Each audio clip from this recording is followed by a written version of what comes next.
All right. Hi, everyone. Welcome to our online class this week. I'm glad you'll all get to go home a little bit early on Wednesday, which is Valentine's Day by chance. So enjoy that time, do something nice for yourselves or the people you live with, and um, yeah, get some sleep too. So to preview how this will work for this online class, I've uploaded everything here to Brightspace over here in week 6, online learning theories. As soon as this webinar is recorded, I'll upload it here as well. But you have 2 readings here, cognitive development and a reading on retention and learning. So you'll read those. Watch the webinar that's being recorded right now. Throughout the webinar, I'll pause in 2 places to direct you to read through these practitioners corner articles,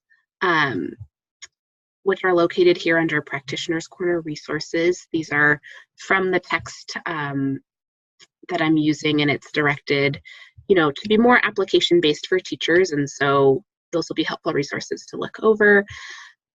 At the end of this webinar, I'll wrap it up by providing options for how to respond, which would be your work and your attendance and what you'll submit for class this week. So there's going to be 3 different possibilities. You'll choose 2 of the 3 and submit that, and that will be your grade and your attendance for this class.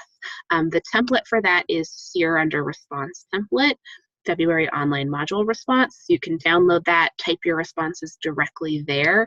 It's also under this assessment assignments portion. You'll find where you can submit it here, online module, February week 6, and there's also the attachment here as well. So either way, hopefully it's easy to find.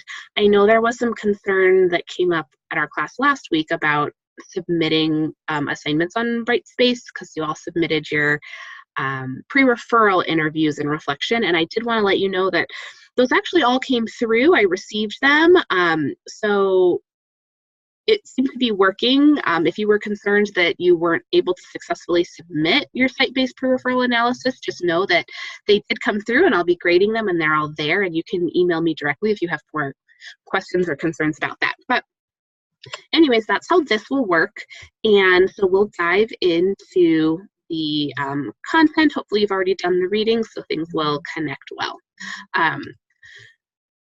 So cognitive development, we're spending time on this because in the next 3 to 4 weeks, we're going to really dive into some of the more meaty content around teaching and working with students who have certain types of disabilities, kind of the most common disabilities we work with, learning disabilities, autism, ADHD, and other related disabilities. So before we can really get to that point, we want to have a strong foundation for developmental expectations for learning in general at different ages and grades, and just how students learn best as a whole. So this will hopefully be relevant to all of your students, but then will give us something to come back to when we're talking about students who aren't quite learning in the ways that we would expect and are struggling more.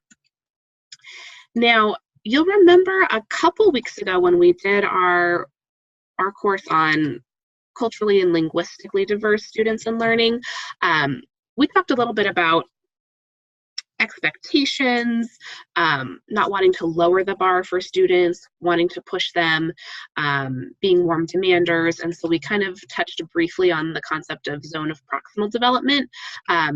It fits really well into what we're talking about this week, and I intentionally touched on that a few weeks ago so that we can come back to it today, and hopefully it jogs your memory a little bit.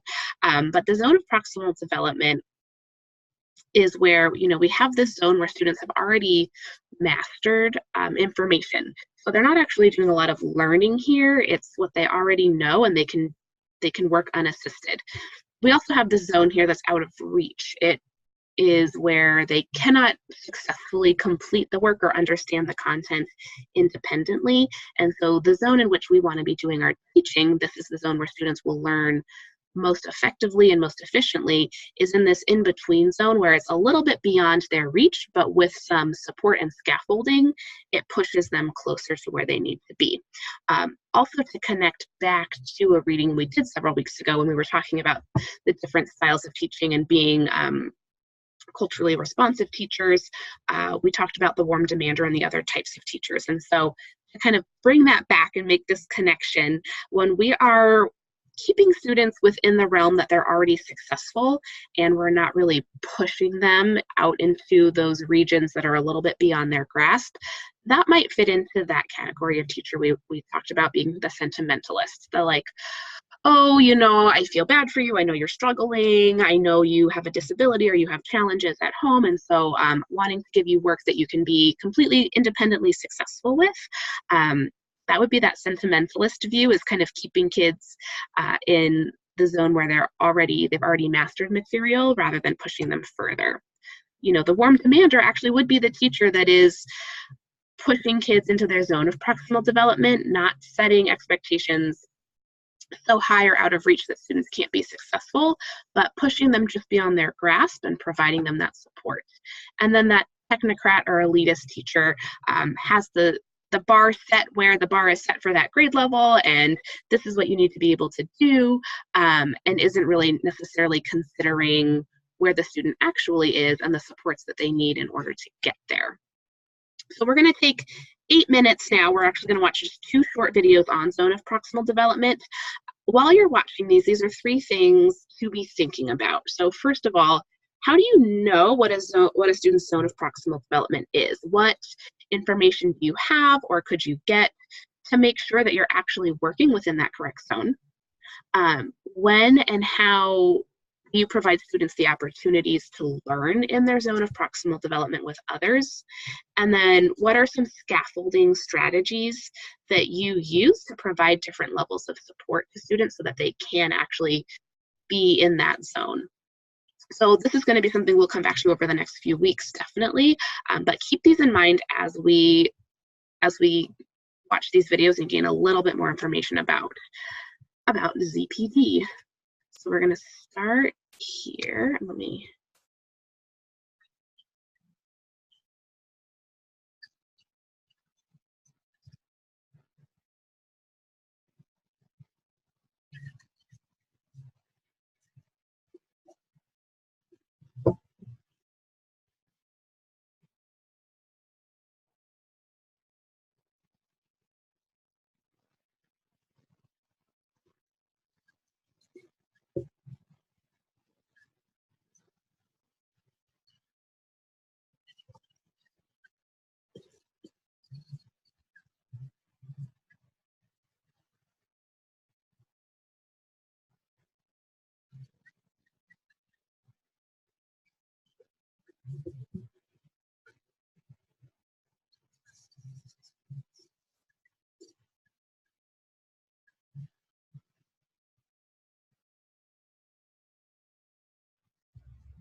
All right, so coming back to the things we were going to be thinking about here, how do you know what a student's CPT is? What are the opportunities to work with others and what strategies to use to scaffold information? We're going to continue talking about these, so continue to think about them. We have one more short video to watch to see some of this in action a bit with real students, but one thing that jumped out to me that I just want to make sure we touch on, the speaker in this video referenced simplifying problems as one, strategy to ensure that students are working within their zone of proximal development. And this is an interesting one because I think there can be concern often about simplifying work for students and that being seen as lowering the bar, lowering expectations, not pushing students to actually get to the levels that we want them to be. And so this is where this concept of zone of proximal development fits in that simplifying problems actually is helping students learn in the most efficient way possible if it is bringing work that's out of reach down into this area where they can be successful with some support. Now, if simplification is coming all the way down to where they can do work unassisted, then no, we're not pushing them to learn. They're not going to be getting the most out of that instruction or practice. So that's where this work of differentiation comes in. Differentiation is something we're going to definitely be focusing a lot more on, and how we use differentiation in a way that is not making work too easy, not lowering the bar, but is actually maximizing a student's ability to learn and to learn effectively. So with that in mind, here's one more really quick video of how this might look in action with real students.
So in that example, we saw a really great example of group work and partnering, helping one student with his reading. He had another peer who was able to be there and provide some feedback and guidance with when the text was a little bit too hard.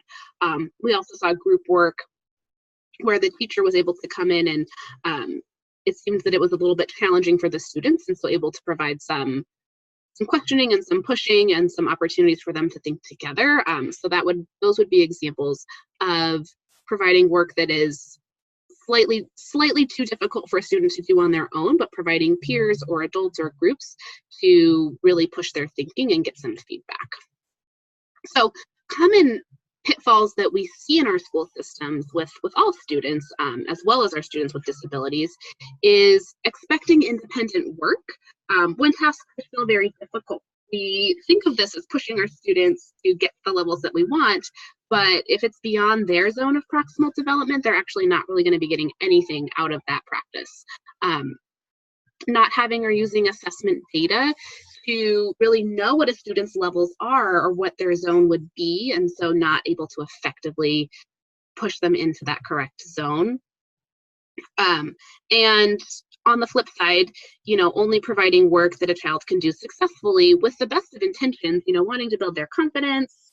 And there are, potentially times that might be helpful, but is not going to push them to continue to learn and develop cognitively or academically.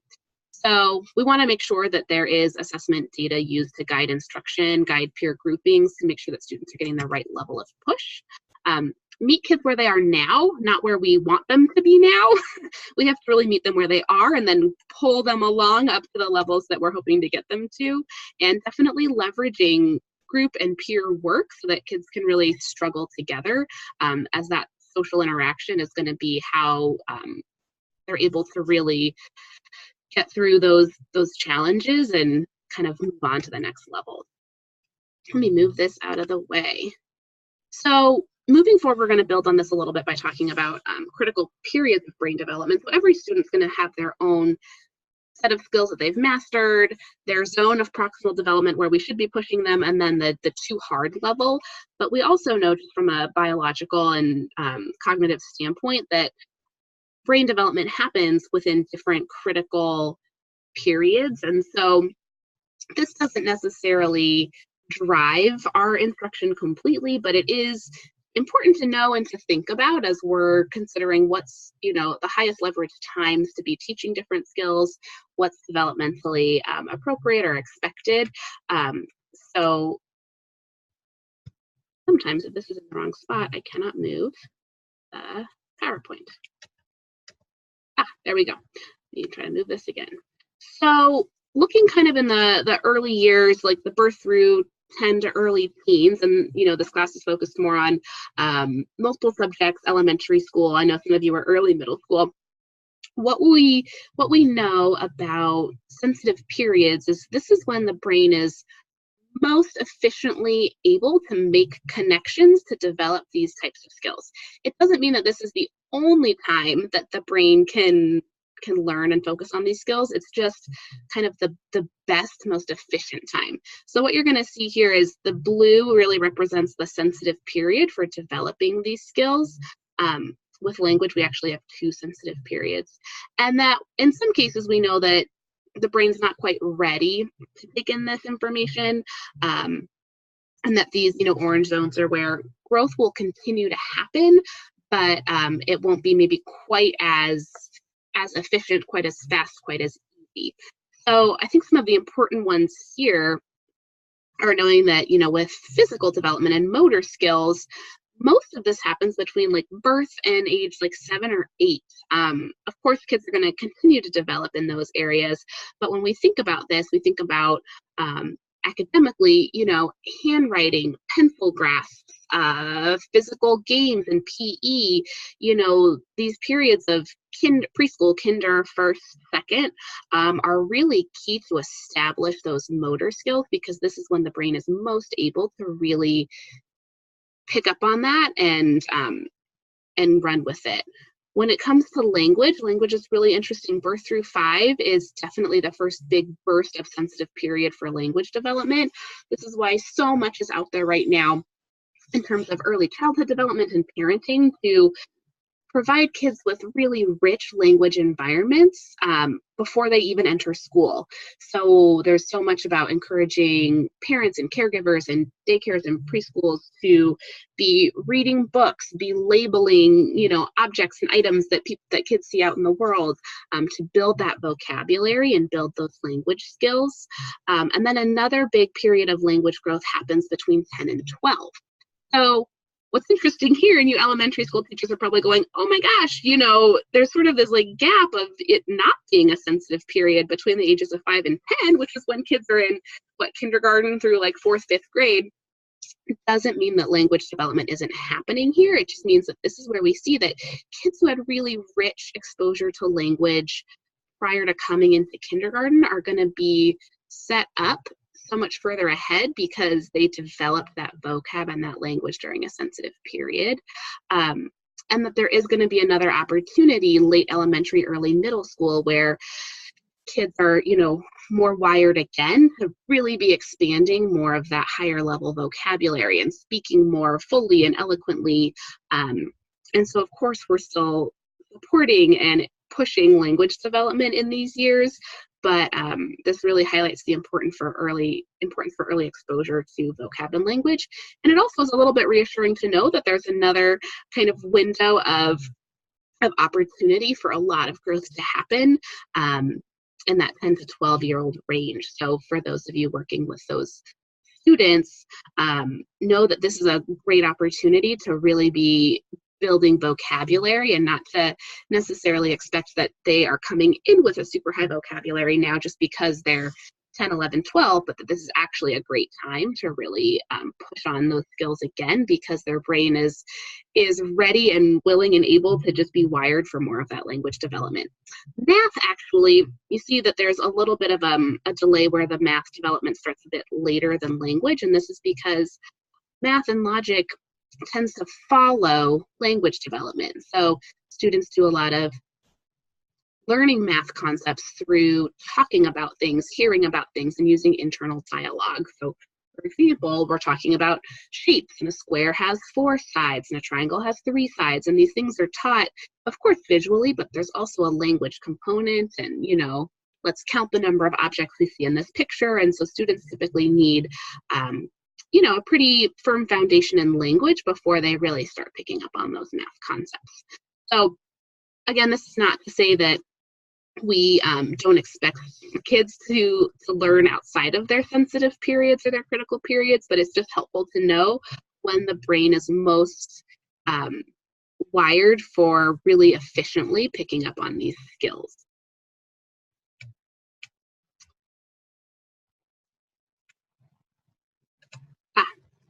Executive functioning is something you probably read about a little bit in one of the book chapters, the chapter 7 on cognitive development. For a long time, so much focus was on developing academic skills and motor skills and language, but in the past 20 years or so, there's been this really big focus on development of executive functioning skills, because these are the skills that really help everyone, students and adults, function independently in the world and be really successful in school. So executive functioning skills, these are the skills that we think of as being kind of in the frontal lobe of the brain, in the planning and more critical thinking areas of the brain. And the skills that factor into this are planning and organization, shifting between tasks, focus, memory, inhibiting impulses. So it's all the things that allow a student to really manage themselves physically and manage themselves mentally and cognitively in order to be able to pay attention to the important things that are going on, shift between tasks so that they start and complete tasks on time, organize and manage their materials and their time well. All of the things that when you think about college and career readiness are so key, just as much as knowing math, knowing having good language skills, reading skills. We also need these skills around being organized, self-monitoring adults who can pay attention, who can start tasks, who are able to jump between things.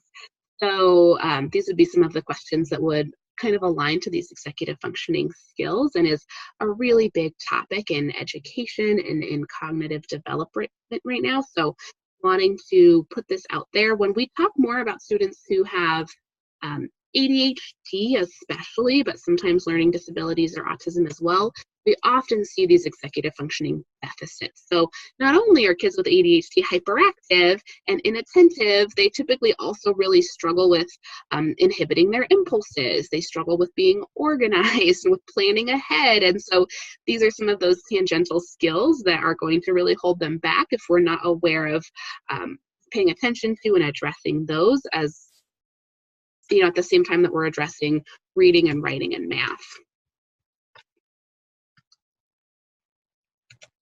So to get an idea of what would be potentially, developmentally expected of executive functioning skills, this is kind of a ballpark estimate coming from a really popular book called Smart But Scattered, geared towards parents but also teachers, around recognizing and developing executive functioning skills in students. So those early elementary years, K through 2, developmental tasks that students can do to help develop these skills, and some things that would be appropriate to expect them to do kind of in that zone of proximal development, are starting to really manage their papers and bringing homework and forms to and from school, being able to follow rules and hold back some impulses, knowing that I really want to do this, but it's not appropriate for me to do right now. I need to wait, I need to raise my hand, I need to choose different words. 2 or 3 step type directions, getting beyond that is going to be a little bit much for what they can hold in memory and be able to execute, but kind of pushing them to this range of following directions or running errands with multiple steps, and doing some chores and cleaning around the house and organizing is going to help them with those organization and planning tasks, and those self-monitoring tasks. When we get into grades 3 through 5, being able to run errands that might happen later on in the future or have more steps involved, definitely continuing with organization and chores and responsibility, and things that, take maybe up to 30 minutes. When we think about, homework assignments or things like that, students at this age level can really stay focused and work on things from 15 to 30 minutes, maybe up to an hour, but not really beyond that. And so that's, I think, especially as educators, important to know how long can students this age level focus and stay on task, especially independently, and when it comes to chores and homework. Being able to start planning out projects, right? That's planning and organization skills and looking into the future. Scheduling, saving money, and definitely more with the inhibitions and self-regulation. And then as we get into middle school, able to sustain tasks up to an hour and a half.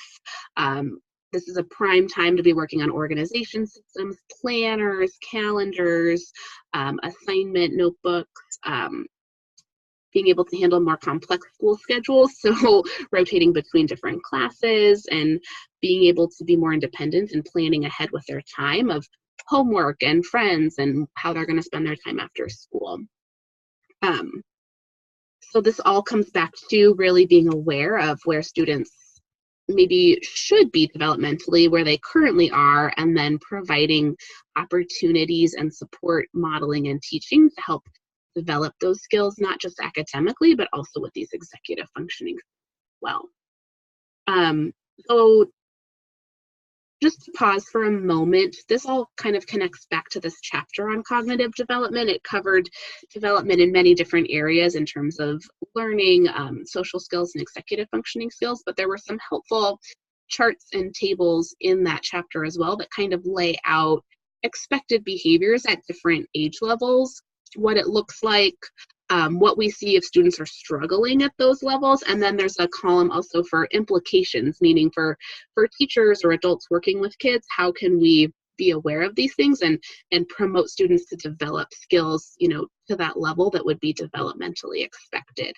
So if you didn't really pay too much attention to those charts and tables, I would encourage you to keep them on hand or refer back to them, especially for the grade levels that you are working with, to have a clear picture of, you know, where we expect kids to be, so that we're not setting the bar and the expectations too low for them, but that we're also not setting it too high, that we're really working within this range that's going to, you know, be most effective and efficient for them. Another reading that you did was on learning and retention and memory of information. And so this comes up a lot where, you know, yes, we kind of have an understanding of how students, you know, develop socially and cognitively, but how can we teach information in a way that's going to help them really be able to retain it and use it? Because when it comes to teaching and learning and cognition, this is kind of where the magic happens, right? Is teaching in a way that students are working with information and retaining it so that they actually store it long term and can use it moving forward in the future. So a quick visual of how memory works, right, is first we have sensory input. Maybe it's hearing something, seeing something, maybe it's feeling a pinch or a pain. And if we pay attention to it, it kind of stays in our sensory register. We might not pay attention to it. We might, you know, be wearing some clothing that pinches or is uncomfortable somewhere, and after a while we just kind of tune it out and don't pay attention to it anymore, and so it goes away. But if we pay attention to a sensation, something we hear, something we see or feel, it comes into our short-term memory, and then we might do some rehearsal, some talking to ourselves, some repeating it to ourselves to keep it active in our brains. If we don't, we lose it and it goes away. So, you know, this would be someone tells you a phone number and you repeat it to yourself. Okay, 561-3668, 561, I'm using my own phone number here. But if we aren't repeating it to ourselves over and over again, it goes away. And then with enough rehearsal and with enough using and applying that information, whether it's writing it down, repeating it, talking about it, doing a project with it, it gets stored in long-term memory. This is killing me that I can't click through these slides if this is in the way. To get a little bit more in depth here, right, when we're at our working memory stage, like, okay, some information came in, I'm paying attention to it, so now it's in my brain. We can really only hold small amounts of information in our working memory at a time. So say 5 to 15 seconds or 7 to 9 pieces of information. When you think about a telephone number, you know, 561-3668 is right within this kind of capacity limit. And that's actually a reason why, you know, telephone numbers are not created to be significantly longer than that, because we wouldn't be able to rehearse them effectively to hold them in memory. When thinking about, you know, what we can effectively expect students to hold on to, if you give a multi-step direction in class, first I want you to do this, then do this, and then finally X, Y, and Z. That will stick with them for about 5 to 15 seconds, unless they're rehearsing it, and then they can hold on to it longer. So you give these multi-step directions, and then 1 minute later, there's a student who hasn't done any of it. Well, that means for that student, they probably didn't have the tools to either see it visually somewhere to come back to, and so after 5 to 15 seconds, it just dropped out and got forgotten, or that student wasn't rehearsing it and repeating it to themselves in a way that they could actually hold it in memory. So that's kind of one of the reasons why it's important to have things written down, or to give students the strategies to repeat and rehearse to themselves, or to have certain activities or information become so routine that they actually just make it into long-term memory. So with enough rehearsal, practice, and engagement, things go into long-term memory storage where they stay. The more often that we retrieve them and use them, the easier they are to pull out of our long-term memory. That's why coming back to the same information, spiraling information is so important, is it kind of completes this loop of using it, working with it, storing it, pulling it back out, using, working it, storing it. That's why we spiral. That's why we repeat. That's why we go through and build on top of information. So one of the readings that you did really went into depth into ways to maximize getting information into long-term memory, which is how students learn new information, is they end up finally getting to a place where they're storing it and they have it, they've got it, it's in their long-term memory. So at this point, I'm going to ask you to just pause this webinar for a few minutes and go into Brightspace, into the Practitioner's Corner. It's related to the exact article you read or the chapter you read on retention and rehearsal, and it shifts it into some more practical applications for how to use these in the classroom with students. So take a minute, pause, and read through the several pages in the Practitioner's Corner on Brightspace.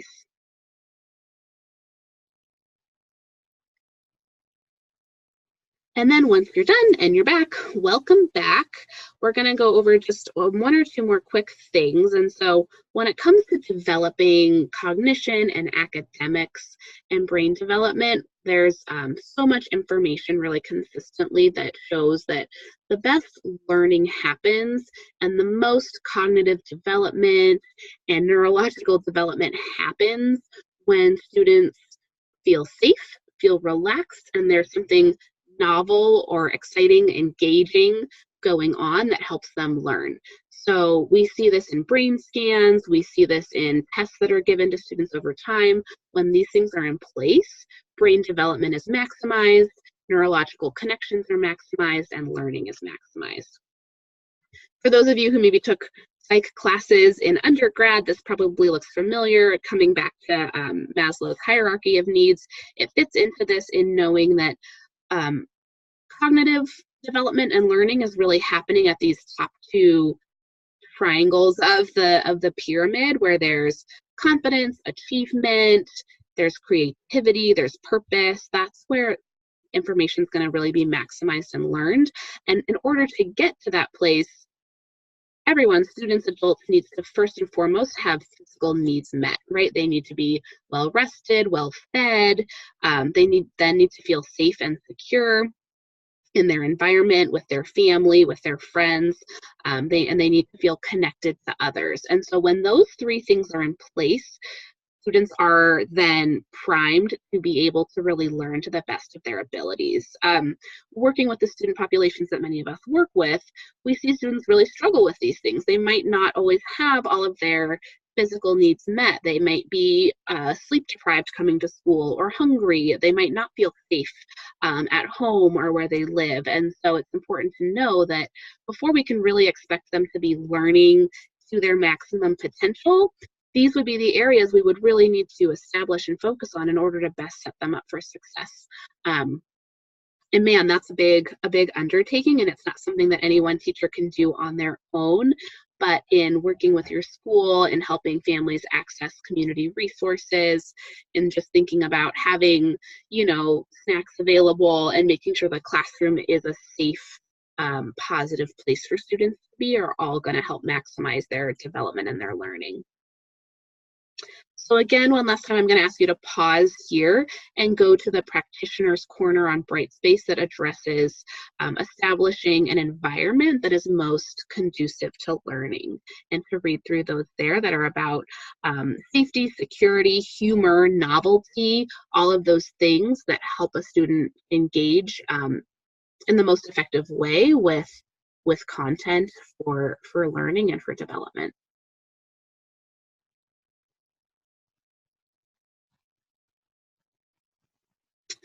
All right, so to wrap things up, the way that you're going to respond and submit an assignment for this online class is to select two of the three following topics I'm about to go into, respond to the questions for those topics, and submit on Brightspace. So one option is to focus on this concept of emotions and learning, and how emotional well-being, safety, security, all factor into a student being able to learn to their maximum potential. So there's three questions here that you would respond to that would then fulfill this option one piece. Option two, and I will also say that all of these are listed out in that assignment template that's uploaded to Brightspace. So it's here for you to kind of get a sense of which of these options you might want to respond to, but it's also on Brightspace. So option 2 is more around this topic of retaining information and how to use timing to maximize learning and retention of information with rehearsal, with prime time for learning. So there's 3 questions here, as well as where you can refer for more information. This is going to primarily come from the chapter on rehearsal and retention, as well as the practitioner's corner on that. And then the third option is going to be more around this cognitive development and just development kind of as a whole, socially, executive functioning, and cognition. So this is going to be mostly focused on that chapter 7 reading. And there's 3 questions here around identifying what is expected at different age levels and actions that teachers can take to support development. So just to make sure it's really clear, there's these 3 options. Each of them have 3 questions. You'll pick 2 of the 3. So you might pick to do the questions for option 1 and the questions for option 3. Or you might choose to do the questions for option 1 and the questions for option 2. You can pick one of these options to just disregard and not engage with. I'm giving you the choice because everyone has different interests, different student needs, and so wanting there to be some level of independence in terms of identifying what's going to make the most sense for your students. Just to kind of wrap up, upcoming, we will not meet in person this upcoming Wednesday the 14th. You get to leave at 7 when your earlier class gets out. Happy Valentine's Day. This online module replaces our class for the 14th. Have these, whatever 2 responses you choose to do, those will be due to be submitted on Brightspace by the time we next meet in person, which is the 21st. So you have from now, whenever you're watching this, up to Wednesday the 21st to submit your responses. And there's a place to do that on Brightspace. There are 2 readings on Brightspace for our next class, which is on Universal Design for Learning and Differentiation. So come having read those 2 readings. They're not long, shouldn't take you a terribly long time, but we will be discussing and referencing those, so come prepared for that. And then just to kind of loop back, all of these things, the 2 chapter readings, the 2 practitioners' corners, and the template for the response are all here on Brightspace. So feel free to email me if you have any questions. Otherwise, have a really great week. Enjoy getting out early, and I will see you all on the 21st. All right.